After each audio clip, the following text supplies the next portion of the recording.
verso la porta, scarica per Kvaratskhelia, mette alle spalle di Alex Lerner del pubblico, e abbiamo capito un po' quelli che sono.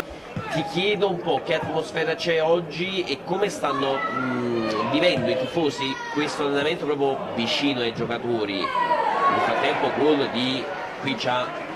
Forse la palla è uscita, sai? Non è uscita? Solo illusione.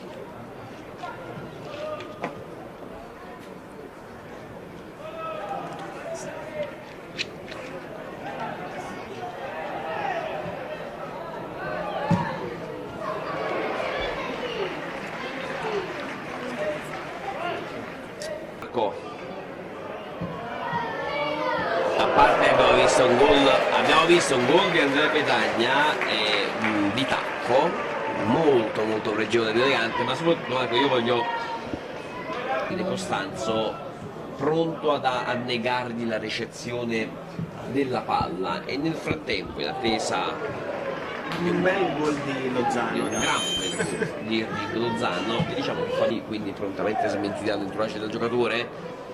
Caro Francesco, Mertens non ha un vero e proprio entourage mentre arriva il gol di Elfelmas.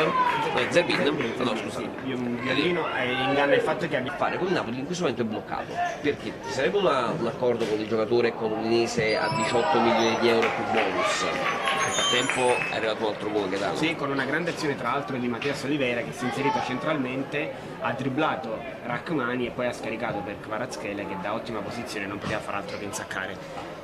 Cosa dicevamo, torniamo su Deulofeu, cosa dicono i colleghi da Udine? Il Napoli non è disposto a spendere 18 milioni per Deulofeu. È un gol intanto di Lorenzo. Di Lorenzo che ha beffato che Idasiak è colpevole stavolta.